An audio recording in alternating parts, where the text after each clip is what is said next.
봉독하시겠습니다. 오늘 말씀은 에베소서 5장 22절에서 33절까지의 말씀입니다. 에베소서 5장 22절에서 33절까지의 말씀입니다. 말씀은 제가 받들어 읽고 마지막 구절은 같이 읽도록 하겠습니다. 에베소서 5장 22절에서 33절에 있는 하나님의 말씀입니다. 아내들이여 자기 남편에게 복종하기를 주께 하듯 하라. 이는 남편이 아내의 머리됨이 그리스도께서 교회의 머리됨과 같음이니 그가 바로 몸의 구주시니라. 그러므로 교회가 그리스도에게 하듯 아내들도 범사에 자기 남편에게 복종할지니라. 남편들아 아내 사랑하기를 그리스도께서 교회를 사랑하시고 그 교회를 위하여 자신을 주심같이 하라. 이는 곧 물로 씻어 말씀으로 깨끗하게 하사 거룩하게 하시고 자기 앞에 영광스러운 교회로 세우사 티나 주름 잡힌 것이나 이런 것들이 없이 거룩하고 흠이 없게 하려 하심이라. 이와 같이 남편들도 자기 아내 사랑하기를 자기 자신과 같이 할지니 자기 아내를 사랑하는 자는 자기를 사랑하는 것이라. 누구든지 언제나 자기 육체를 미워하지 않고 오직 양육하여 보호하기를 그리스도께서 교회에게 함과 같이 하나니 우리는 그 몸의 지체임이라. 그러므로 사람이 부모를 떠나 그의 아내와 합하여 그 둘이 한 육체가 될지니 이 비밀이 크도다. 나는 그리스도와 교회에 대하여 말하노라. 다 함께 읽겠습니다. 그러나 너희도 각각 자기의 아내 사랑하기를 자신같이 하고 아내도 자기 남편을 존경하라. 아멘.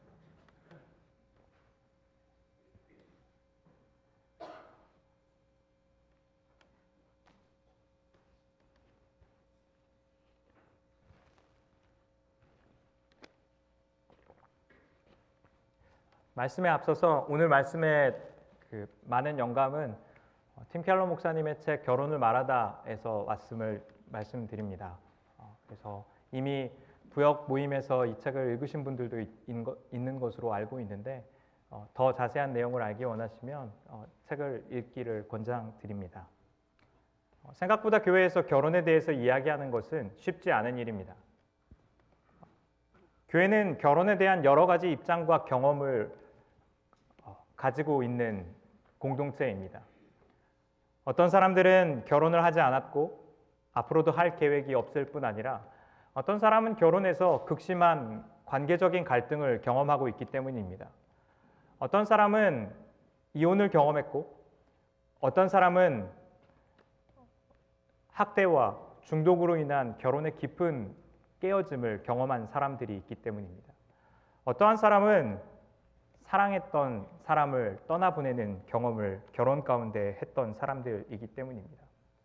오늘 말씀은 이러한 특별한 경험에 대한 이야기를 드리고자 함이 아니고 여러분의 경험을 무시하거나 그 경험에 아픔을 더하기 위해서 하는 것이 아니라는 것을 말씀드리고 싶습니다. 이 결혼에 대한 시대적인 문제와 이 말씀이 선포되어야 하는 내용이 저는 관련되어져 있다고 생각합니다. 사람들은 더 이상 결혼을 좋은 제도로 생각하지 않습니다. 한국에서 얼마 전 나와 있는 통계에 따르면 93%의 20대 젊은이들이 결혼을 하지 않았고 이 중 대부분은 앞으로도 결혼을 할 생각이 없다라고 이야기합니다. 더 심각한 상황 중에 하나는 이 결혼에 대한 부정적인 생각들이 교회 안에서 재생산되고 확대된다는 것입니다. 신앙생활을 하고 있는 신앙의 선배들, 먼저 결혼한 선배들이 이러한 이야기들을 하는 겁니다. 결혼을 해도 후회, 안 해도 후회라고 말하는 겁니다. 그리고 만약 결혼을 할 수만 있다면 최대한 늦춰서 하라는 이야기를 하는 겁니다. 결혼은 인생의 무덤이고 로맨스는 결혼을 시작으로 끝날 것이다라고 이야기합니다. 이러한 이야기들은 세상이 결혼에 대해서 이야기하고 있는 이야기이지만 성경이 우리에게 가르치고 있는 이야기는 아니라는 겁니다. 우리의 결혼에 대한 태도와 경험이 어떠하든지 간에 우리의 마음과 생각들은 하나님께서 결혼을 향하여서 어떻게 디자인하셨고 어떻게 말씀하고 계시는지에 대해서 귀 기울여야 한다는 겁니다. 우리의 결혼에 대한 태도는 다른 이들에게 확산될 것이기 때문입니다. 하나님께서 이 결혼이라는 제도를 시작하셨고 창조하셨으며 이를 구속함을 통하여서 이 땅을 향한 구원의 계획들을 하나님 이루시기 원한다는 것을 우리는 기억할 필요가 있기 때문입니다. 성경이 이야기하고 있는 이 결혼은 결혼이 안전한 공간이라고 이야기합니다. 동거는 모든 면에서 결혼이 하는 것을 공유할 수 있습니다. 동거는 결혼과 마찬가지로 같은 집에서 살 수 있습니다. 동거는 결혼과 마찬가지로 경제적인 것을 공유하면서 살 수 있습니다. 동거하는 것은 대부분의 나라에서 결혼과 마찬가지로 사실혼으로 인정받아서 상속의 권리를 인정받습니다. 동거는 결혼과 마찬가지로 성적인 관계를 공유할 수 있습니다. 동거는 결혼과 마찬가지로 본인들이 원한다면 아이를 낳거나 입양하는 것도 가능합니다. 결혼과 동거가 가지고 있는 딱 한 가지의 차이가 있는데 그것은 약속을 하지 않는다는 겁니다. 동거는 하나님과 사람 앞에서 약속을 하지 않습니다. 이 사람이 연약할 때나 이 사람이 경제적인 어려움을 겪을 때나 나에게 때로는 상처를 줄 때나 이 사람을 사랑하겠다라는 약속이 동거에는 없습니다. 동거를 하고 있는 사람들 중 어느 누구도 그렇게 말하지 않겠지만 이 말에는 이러한 것이 내포되어져 있습니다. 지금 당신이 나에게 로맨스를 제공하고 안정적인 관계와 경제적 유익을 함께 누리고 있기 때문에 당신의 옆에 머무르겠지만 이런 것들이 제공되지 않은 관계에서 나는 더 머무르지 않을 것이라는 말입니다. 결혼은 하나님과 사람 앞에서 하는 약속에 관한 것입니다. 이 사람이 연약함을 가지고 있음에도 불구하고 인격적인 결함을 가지고 있음에도 불구하고 이 사람을 사랑하겠다라는 결정입니다. 이 사람이 겪게 되는 경제적인 어려움이나 연약함에도 불구하고 신체적인 어려움에도 불구하고 이와 함께 하겠다라는 것이 결혼이 이야기하고 있는 약속이라는 사실입니다. 우리가 관계에 헌신하여서 누군가를 알아가고 삶을 공유하기 시작했을 때 그 사람의 장점만을 누릴 수 있는 방법은 전혀 없습니다. 그 사람의 장점이 주는 유익이 즐거웠던 만큼 그들의 연약함을 함께 공유하면서 살아가는 것이 관계의 본질이기 때문입니다. 함께 살아가기를 원한다면 우리는 그 연약함을 받아들여야 합니다. 그 연약함 가운데서 이루는 안전한 공간이 우리에게 성장할 수 있는 공간을 제공하고 우리를 사랑 가운데 머무르게 하기 때문입니다. 그것은 사랑 안에 우리의 삶을 깊이 뿌리내리고 성장하게 하는 동력입니다. 그리스도께서 우리를 위하여서 만드셨던 것이 십자가를 통하여서 우리의 연약함에도 불구하고 우리를 사랑하셨다라는 믿음이 우리의 믿음이고 그러하기에 결혼은 복음의 가장 결정체입니다. 사랑이 만약 로맨틱한 감정이라고 우리가 이해한다면 사람들은 결혼해서 사랑을 볼 수 없는 것이 당연합니다. 화학적 기대 반응으로 일어나는 두뇌에서의 반응이 2년에서 3년이면 끝날 것이고 우리는 2년에서 3년에 다른 사람을 찾아서 계속해서 찾아다녀야 하기 때문입니다. 사랑의 의미는 그것을 넘어서는 것입니다. 인격을 사랑하는 것입니다. 이 사람을 있는 모습 그대로 수용하는 것입니다. 이 사람을 향한 하나님의 계획들을 신뢰하면서 그와 함께 있는 것입니다. 그러하기 때문에 사랑은 영혼과 분리할 수 없습니다. 사랑은 약속에 관한 것입니다. 이 사람과 영혼을 함께 하고 공유하겠다라는 것입니다. 하나님께서 우리에게 사랑이시기 때문에 우리를 향하여 똑같이 영원으로 우리를 초대하셨던 것처럼 말입니다. 주님께서 우리를 약속 가운데 붙드셔서 우리가 거룩함을 잊기까지 포기하지 아니하시고 영원한 관계 가운데 우리를 초대하고 계시기 때문입니다. 두 번째로 결혼이 이야기하는 것은 거룩함이 이루어지는 공간임을 이야기합니다. 안전함이 없는 관계에서 우리는 위선적으로 됩니다. 그러는 척하면서 살아가고 우리 진짜 삶의 문제는 숨겨버립니다. 언약의 관계는 우리가 안전함을 누리면서 우리의 연약함을 다뤄가는 공간입니다. 안전한 공간에서만이 우리의 진짜 인격이 드러나고 이 인격을 다루는 일들이 가능하고 결혼이야말로 우리의 인격을 다루는 데에 가장 필수적이고 매우 중요한 장소라는 것입니다. 결혼을 했든 하지 않았든 결혼해서 나왔든 우리는 결혼으로 인하여서 태어났고 그 사랑 가운데서 가정을 이루며 살아갔기 때문입니다. 결혼의 디자인은 상대방의 거룩함이 가정 가운데에 열매로 나타나는 것입니다. 배우자가 맺게 되는 이 친절함이 그 가정에 유익이 됩니다. 그가 맺게 되는 온유함이 가족에게 열매로 다가옵니다. 그가 맺게 되는 거룩함과 인내와 오래 참음과 절제가 성품으로 흘러가서 그 가정을 유익하게 하는 것이 하나님의 디자인인 결혼이라는 것입니다. 배우자의 삶이 그리스도의 사랑 가운데서 거룩한 인격을 맺어갈 때마다 우리가 그 사랑의 기쁨과 능력과 유익을 누리는 것, 그것이 바로 결혼의 유익입니다. 언젠가 제가 아내에게 부탁한 적이 이런 부탁을 했었습니다. 저에 대한 불만, 남편에 대한 이 불만과 어려움에 대해서 다른 사람과 공유하기보다 저에게 이야기했으면 좋겠다라고 요청한 적이 있습니다. 물론 때론 결혼 생활에 대한 어려움에 대해서 우리는 이 어려움을 공유하고 공감받고 지지받으면서 성장해야 되는 공간이 필요합니다. 하지만 어려움을 나누는 대부분의 우리의 경험들은 긍정적인 결과들을 낳지 못하기 때문입니다. 제가 목사라서 성도들에게 흠이 될까 봐 제 연약함을 이야기하지 말라고 이야기하는 것이 아닙니다. 저는 목사는 자기의 완성되어져 있는 인격을 자랑하는 사람이 아니라 자기의 연약함에도 불구하고 그리스도의 사랑이 우리의 삶을 어떻게 완성시키고 우리의 삶을 향하여서 어떻게 포기하지 않는 사랑으로 우리의 삶을 빚어가시는지에 대한 것을 증거하는 사람이라고 생각합니다.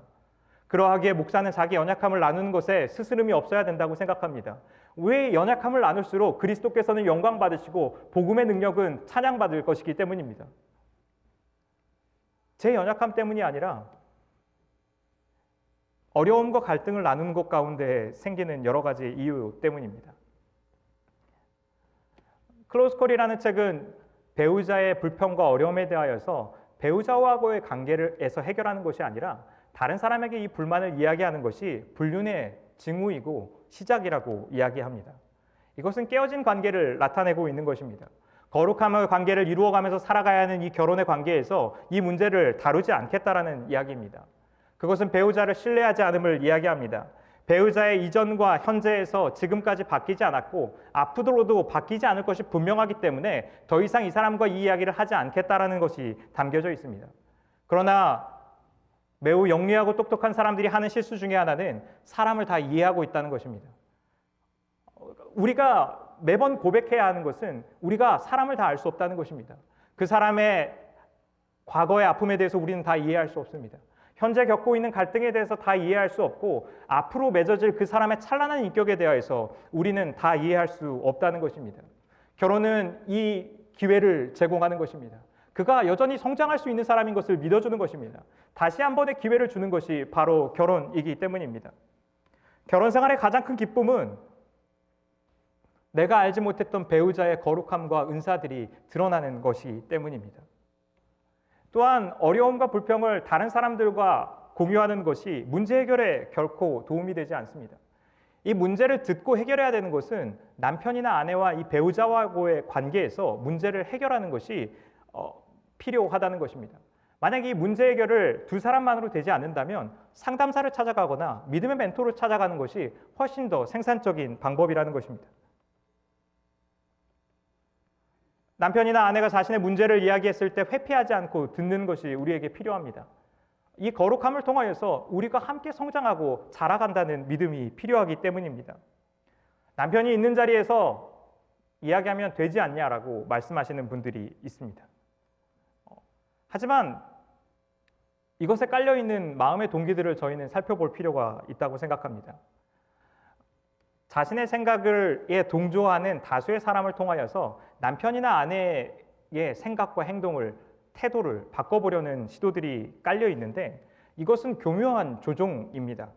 여기에는 인격적이지도 않고 사랑이 깃들어 있지도 않습니다. 우리가 사랑과 인격적인 관계 가운데 성장하기를 원한다면 문제를 배우자와 나누어야 합니다. 저 또한 엮이는 가정에서 태어났던 사람이고 부모님의 갈등 속에서 늘 자라났던 사람입니다. 이러한 저에게 충격적이었던 그리스도인의 삶의 모델이 있었는데 한 선교단체에서 노년에 있었던 부부가 이렇게 이야기를 하는 겁니다. 33년의 결혼 생활 동안 아내를 매일매일 더 사랑했다라고 고백하는 겁니다. 저는 그리스도의 공동체에서 이 거룩한 인격을 가진 사람들이 많이 생겨났으면 좋겠습니다. 노년의 부부들을 교회 안에서 지내는 것을 봤을 때 그들이 이런 고백들을 하는 겁니다. 그리스도께서 나를 사랑하셨던 것을 알았던 것처럼 내가 매일매일 이 사람을 더 사랑하고 있었다는 겁니다. 결혼은 자신을 내어주는 사랑을 이야기합니다.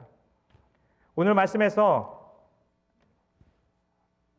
현대사회에서는 아내에게 복종하라는 이야기를 많이 불편하게 생각합니다.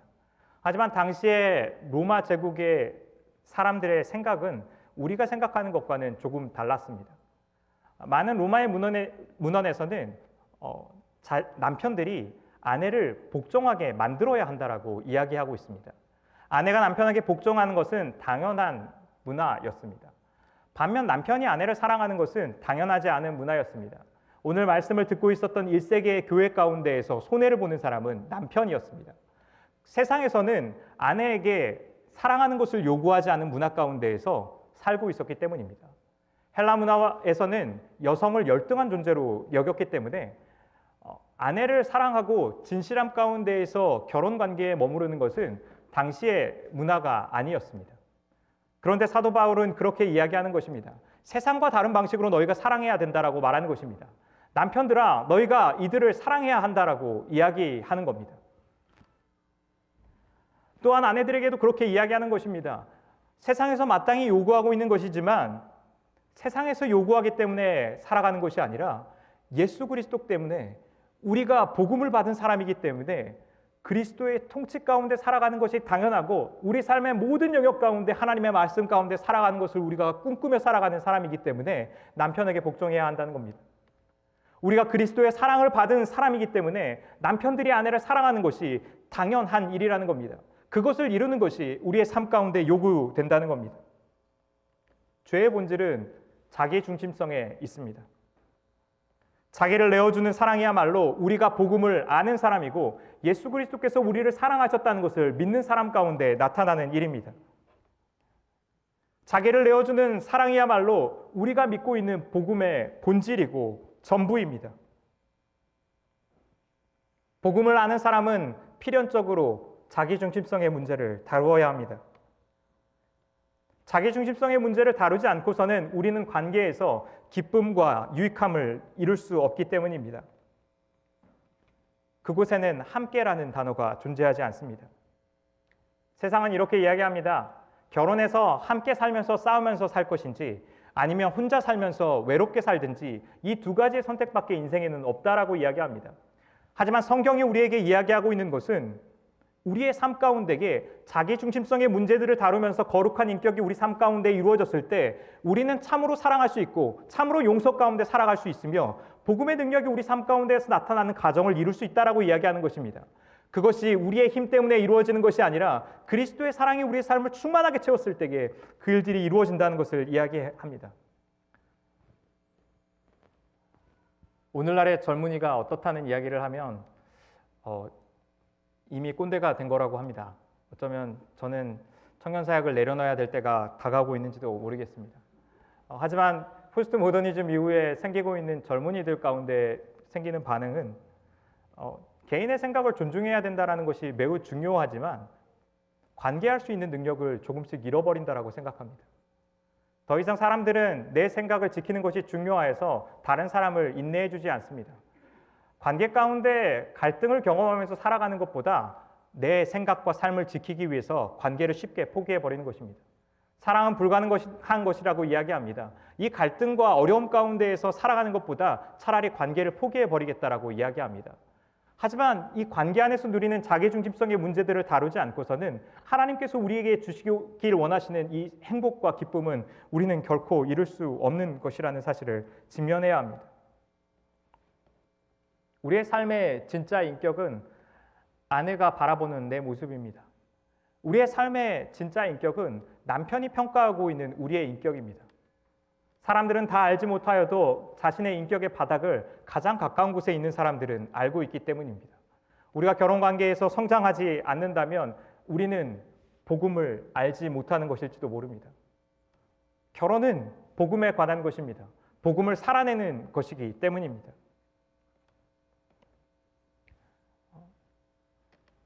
저는 김병년 목사님의 이야기가 결혼에 대한 가장 좋은 그림을 보여준다라고 생각합니다. 개척교회를 시작한 지 얼마 되지 않아서 셋째를 낳던 중에 사모님이 뇌경색으로 전신마비가 된 겁니다. 20년이 가까운 시간 동안 아이 셋을 혼자 키우고 개척교회를 하면서 이 결혼 생활 가운데 머무르기를 목사님은 결정했습니다. 아내는 자신의 대화를 들어줄 수도 없었고 몸을 움직일 수도 없었습니다. 자신의 어려움과 슬픔과 고통에 대해서 반응해 줄 수도 없었습니다. 자신에게 아무 유익이 없을 뿐만 아니라 도움이 되기는커녕 대소변을 지속적으로 갈아줘야 했고 생리를 치워줘야 했고 잠을 자지 못하면서 가래를 석션해야만 했습니다. 그런데도 불구하고 이 목사님은 결혼 관계에 머무르는 겁니다. 세상은 그렇게 이야기합니다. 이 결혼 관계가 무슨 의미가 있냐고 이야기합니다. 이 비참하고 슬픔 가운데에서 결혼 관계에 머물러야 하는 이유가 무엇이냐라고 이야기합니다. 불행만이 있는 곳, 슬픔만이 있는 곳이 바로 이 결혼 생활이라고 이야기합니다. 그러나 김병효 목사님의 삶이 간증하고 있는 것은 슬픔과 고통 가운데 울부짖으면서 살아가고 있지만 여전히 하나님의 사랑 가운데서 누리는 행복과 기쁨이 그 가정 가운데 충만하다는 겁니다. 자신의 아이가 어느 날 자신에게 그렇게 고백한다는 겁니다. 아빠, 왜 우리는 이렇게 행복하지? 라고 말한다는 겁니다. 우리의 상황 때문에, 배우자의 연약함 때문에 우리의 삶이 불행해지는 것이 아니라 하나님의 사랑 가운데에서 이루는 그 신비를 우리가 포기했기 때문에 우리가 이르지 못한 것이라는 겁니다. 그리스도께서 교회를 사랑하신 것을 보여주는 것이 이 그림보다 완벽한 그림이 저는 없다고 생각합니다. 우리는 그리스도에게 아무 유익이 없었습니다. 우리의 삶을 통하여서 하나님께서는 영광 받으실 만한 것이 없었습니다. 우리는 죄와 악함과 이기심과 자기중심성에 똘똘 뭉쳐져 있었습니다. 두려움 때문에 관계를 주저하고 상처받을까 봐 외로움을 택하고 실패할까 봐 도망다니고 그런 우리의 비겁함에 대하여서 하나님께서 우리를 추하다라고 말씀하지 않으셨습니다. 우리가 하나님의 말씀대로 살아가기보다 내 뜻대로 살아가고 하나님의 나라를 위하여서 살아가는 것보다 내 나라와 내 통치를 더 사랑했던 우리를 향하여서 우리를 자신의 신부라고 주님께서 말씀하셨습니다. 주님이 우리를 포기하지 않겠다라고 말씀하십니다. 우리의 거룩함이 마지막 때에 찬란하게 빛날 때까지 그분이 사랑 가운데 우리를 초대하시고 머무르게 하시고 자라게 하시겠다라고 말씀하십니다. 우리가 경험하고 있는 이 관계의 실패에 대하여서 하나님께서 그분과의 관계 가운데 부르시며 초대하시고 회복하기를 원하신다라고 말씀하고 계시기 때문입니다.